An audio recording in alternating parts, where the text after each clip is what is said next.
Bandai's Legacy Dragon Dagger. Released in 2014, I think this was. It was the second release after the old toy version that they did, which I had when I was a kid. So when they released this, I was mega excited about this, to say the least. Mega being a really loose term, I was really excited. So I pre-ordered this as soon as I got a chance, and I got it on release day, I believe, or as close as I could do in the UK. Anyway, ever since then, I think I've had it on display once in a cabinet a few years ago in an old house I lived in. Ever since I moved, I've not really been having it on display, and this has made me sad because I think it's an amazing replica and it's an amazing collectible piece, and I'd love to have it on display. So I decided I'm going to try and print one. So I went onto the internet, as you do, and I found this file, and it said it was free. So I thought, why not? Let's give it a go. So I downloaded it, of course, and then I thought initially it should probably be an FDM print. So I don't have an FDM printer myself, I have a resin one. So I sent it off to my dad, in fact, to help us out. So he sent back this, which was awesome. I love the colours in it, it looked amazing, and it printed really well. But as you can see, like with FDM printers and the way they print, there's lots of lines and everything, so it would need a good sanding down. So what I did was, anyway, I first tried it out with the Dagger, and unfortunately it kind of left marks on it, which this is why I realised it probably needed a good sanding, because I put it straight into the hold, into the display, into the stand. Let's get this right. And yeah, it sort of the way it printed kind of left the marks on the Dagger, which was, you know, that sucked. So I could have tried, you know, sanding it down. No, I thought, let's try it in resin. So I'd recently got myself a new printer, so I'd been using the Elegoo Mars 3 for a while, and it was quite small, so that's why I couldn't print this initially, and that's why I wanted an FDM one.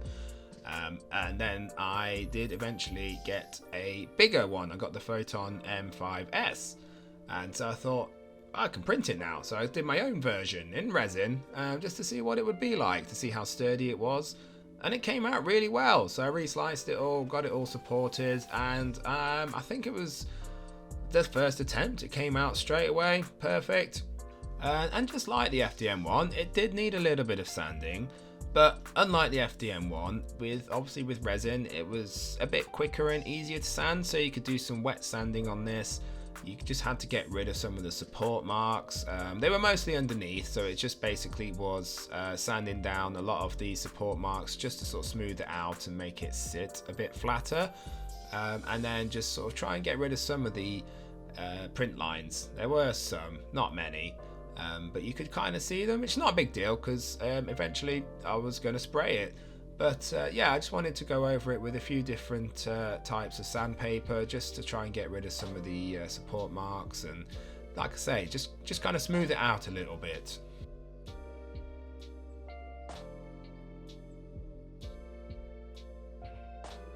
After I had finished sanding it all down and I was quite happy with it, I decided to give it a spray.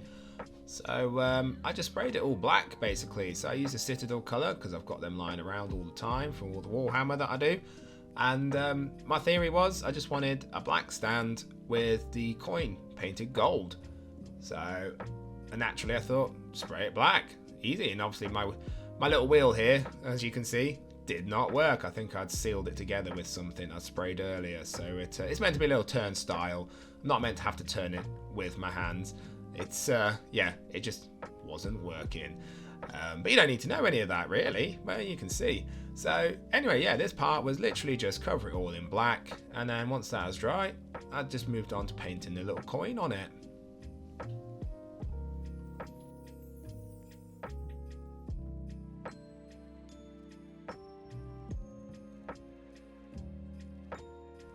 Okay, so now the black had all dried, I just needed to paint that gold coin. So I wasn't going to do much else to the black, really. I was happy just with how it was, just one spray of black. So all I needed to do was paint the coin. So like I said, it's going to be gold, obviously, because, you know, Power Rangers, gold coins and stuff. So I had this gold. It's from scale 75. It's called Necro Gold. And I use it a lot because it's one of my favourites. It's from their Metal and Alchemy range. And it goes on really nicely. It's just an acrylic paint. And again, it's just an acrylic base I've sprayed. So all I needed to do was just apply it straight out of the bottle.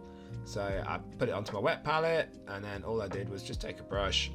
And then I just gave it one coat. Let it dry. Topped it up afterwards once it had dried. And just kept applying coats until I had a nice solid gold coat on it.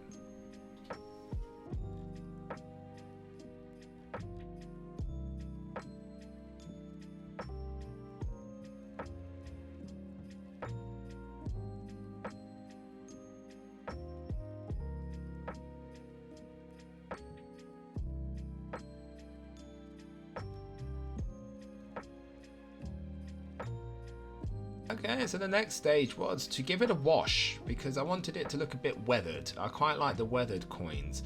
I don't think it was so much in Power Rangers footage really that they had the weathered coins. It might be more Sentai stuff, but I know in the Power Rangers everything was quite gold. And again, in the Legacy Dagger itself, the coin is really gold. There's not much like shading or weathering on it.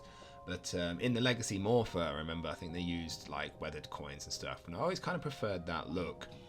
So all I did was get some Agrax Earthshade from Games Workshop, and I just applied one sort of heavy coat of it all over, just making sure it went into all the sort of recessy bits, get it around the edge of that coin, and sort of around all the raised areas, and just hope it sort of settles around it. Because all I'm going to do afterwards is, once it's dry, was just going to paint over it. So I just did one coat of this, and yeah, it came out all right, I think.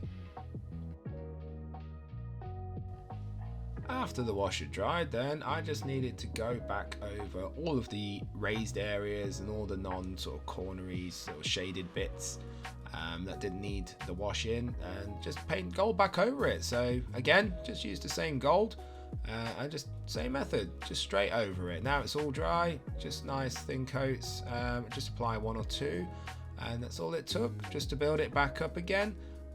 Started off with a bigger brush if you need to know that you do, and just bigger brush for the bigger areas, and then jumped to my little brush and then tidied it up a little bit. It didn't take much, to be fair, because we've got that base coat down.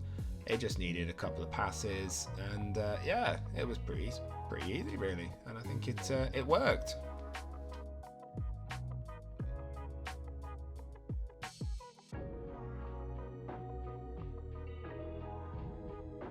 After all of that, then I wasn't quite satisfied I'd weathered it enough. I didn't feel like the Games Workshop wash had done enough to weather it down and given it some definition and some shading and that. And so I wanted to try something else. So I've got the oil paints from Winsor & Newton. So I've got this burnt umber, and I've used it in some of my Warhammer painting, what they call pin wash. So you just take the oil paint, you add some thinner to it, and all you do is you can apply it to your models, and it sort of gives them like tanks and stuff, and on the rivets and that, it kind of, you know, if it runs well enough, it sort of it can give it like a rusty sort of, yeah, just dirty look really. And if you thin it down enough, or you can drop it into areas. So if you've got sort of like joints of armor and stuff like that on your models, you know, you drop it in and it sort of, I mean, like Gundams for an instance, that's a good example actually. So the armor panels in Gundam, you could do something like that. You just sort of, if you thin it down enough, drop it in, and it sort of flows into all the areas basically, all the cracks and everything. So this is what I was kind of hoping would, that's my method anyway. This is what I was thinking is it would do the same with this. So I've got myself an old brush, just an old really sort of small thin brush, and I thinned down all the paint. And then all I did was I just wanted it to go around the edges. So I tried to dip it into the edges of the coin, so where the raised areas are, you know, sort of run it around that edge, and then try and just sort of put it around the center of the actual sort of foot, the bit in the middle itself.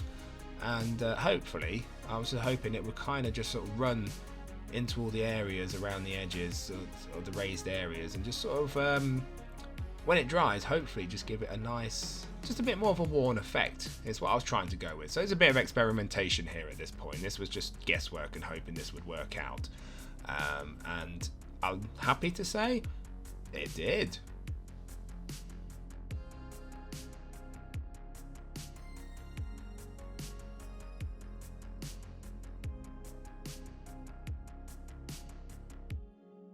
Okay, so I let that dry overnight, and just to make sure that the oils had all dried.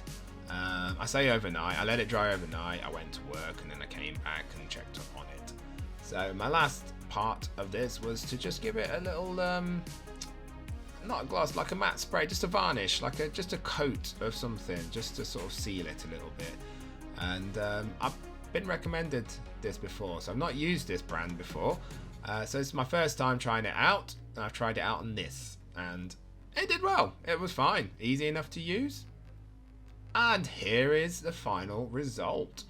So it's come out really well. I'm really happy with it. There are some bits and scuffs, as you can see. There's like scratches on it. I did find little bits of support marks where on the coin and stuff that I'd missed. A little bit on the side. But, you know, when you're looking at it with the dagger on it, you're not going to see any of that. So this up close, you can probably see it, depending on if you're watching this and what you're watching it on. If you're on a 60-inch TV, you're going to see everything. It's going to look probably quite awful. But in reality, it looks fine. And like I say, I've got the file. I can always do another one. So this was the first time, and I was quite happy with the first attempt.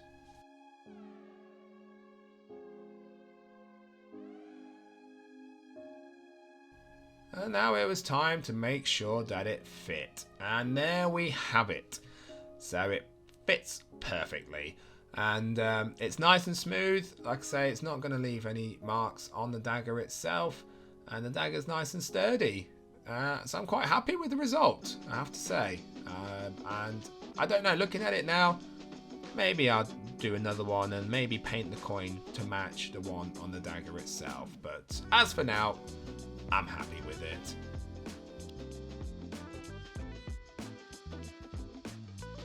The last step then is to find somewhere to display it. So at the moment I currently have my figure arts in this little display box I got from IKEA, and it's wall mounted, so I'm gonna put my dagger up here for now, so it can collect dust nicely in front of me whilst I'm on my computer. I can look up at it now and see it. And as you can see, it's a bit cluttered. However, as I've got the dagger now, I might as well add in the Green Ranger communicator, and I might as well add in the Green Ranger morpher for a little bit of a Green Ranger shrine, shall we say. I haven't got room up here for the Hasbro Lightning Collection, unfortunately, but it's a little bit of a display that I can see. I'm quite happy with that for now, until we rearrange the room, of course, which it needs doing. Anyway, that's enough of me rambling on. Thank you for watching, and hopefully I'll catch you all again very soon. Bye!